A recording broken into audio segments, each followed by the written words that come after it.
Hey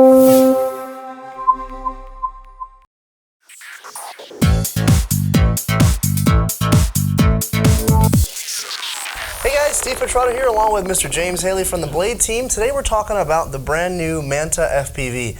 Now James, we saw this probably almost a long time ago, almost a year ago, from the guys at ImmersionRC. Tell me a little bit about the connection with those guys and how it kind of became a Blade product instead of something directly from them. Yeah, so Immersion obviously had kind of announced it a while ago, and it kind of faded away a little bit. You know, they kind of had other priorities with the Vortex Pro and everything. So, you know, we kind of worked with them on it in the background, kind of said, hey, you know, how can we bring this to market? You know, I think the airplane stuff's really cool, FPV.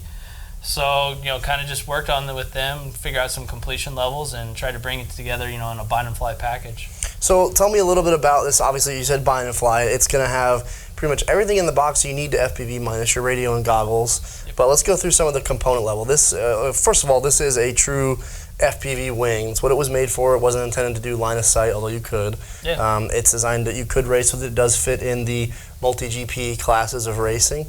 Of course, you could race at your local club and everything like that. But let's go through the components. So we've got the motor on the back, and let's just go through everything on this aircraft. Yeah, so the motor off this one is actually off of the helicopter, the Trio, the 360.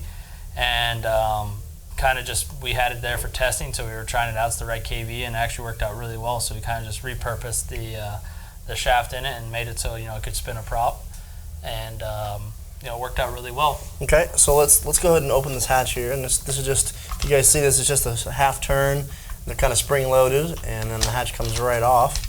So what do we have, or what is the hatch intended for? What's inside here? So it'll fit a 3S 2200 or like a 4S 1800 in there. It's kind of your max size battery. Sure. I run a 4S 1300. It's a little bit snappier, but if you're kind of doing long range cruising stuff, 4S 1800, 3S 2200 is perfect. It'll bounce out with all of those batteries in there, kind of right on the CG point. The receiver, we have AR 636, so it does have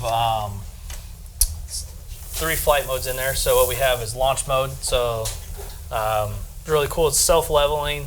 Also, as you add throttle, it'll start to climb out. Mm-hmm. So it's really makes, you know, even launching in the goggles, you know, a breeze. Super easy.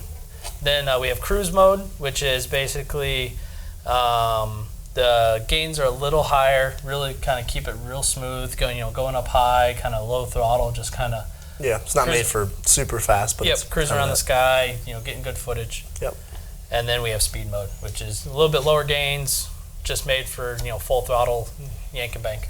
Yeah, and so the safe mode is on these. It doesn't limit the pilot by any means. The first mode is a launch mode, so there is limitations, but the other modes are there for you to fly and not really be limited by the software. It's the cruise mode, you know, if you're coming, it does have angle limits. So, you know, if you're on a racetrack and you're really trying to push it, and maybe you aren't super comfortable, you know, knowing your limits there, it won't let you kind of, you know, flick out. So, so there's a little bit of limit there. Well, it doesn't have self-leveling, so it still feels natural when you're flying. Right.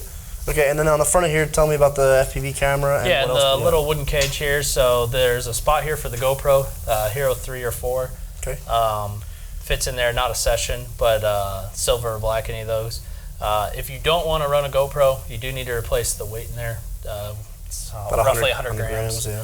And then for the FPV camera, we have the 700 TVL V2 CMOS with a 2.1 millimeter lens. Gives you that really wide angle. It's really cool when you're going up high doing loops and stuff. You know, that gives you a lot of field of view when you're trying to make a turn or something. Yeah. With a fixed camera. So a video transmitter, obviously we got something big in this, right? We're going longer range than we would a normal mini quad. So it's got a 600 milliwatt in there. Okay. Just allows it to, you know, go a little bit farther. You know, with a wing, you never really want to be limited to range. Yeah. So that's going to be inside this cage down here. Yep. And on this side we've got it's kind of an empty cage, right? That's just an empty cage, and the servo wires go through here. So these are Metal Gear servos, right? Yep.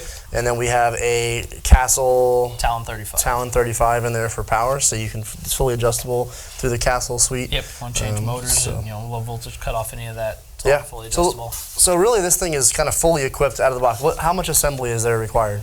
So, you know, we think bind and fly in the quad realm. Sure. You pull it out and go, charge the battery. In the airplane realm, there's a little bit more work to do. It's in a pretty small box, trying to keep shipping costs down and everything. So you will have to glue on this outer wing panel here and snap on the control rod. You will actually have to bolt on the motor. It's 4 bolts. It's kind of hanging down underneath right now. It'll all be soldered and everything, but just to get it in a smaller package. Okay. You can use CA, or recommend it's really about 15-minute epoxy. Just kind of keeps it cleaner and. Yeah. So real minor build. You could be up in the air in 30 minutes or less, but probably by the time you charge your battery. Yep. So what kind of speeds are we getting with this? About 90 miles an hour on 4S. It's actually pretty fast. Yeah, on 3S it's not much slower. You can always change the prop. A wide variety of APC propellers. For if you're wanting to run 3S or 4S, it doesn't really matter.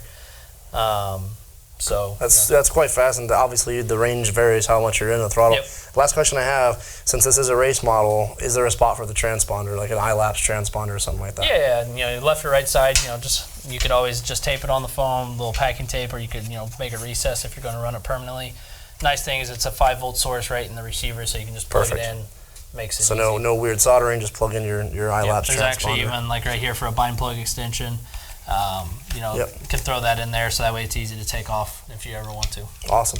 Well, guys, this is the Manta FPV. James, what's the price on this on the street? So it's $420. So it includes all the FPV components and provides it a simple, ready to go package out of the box.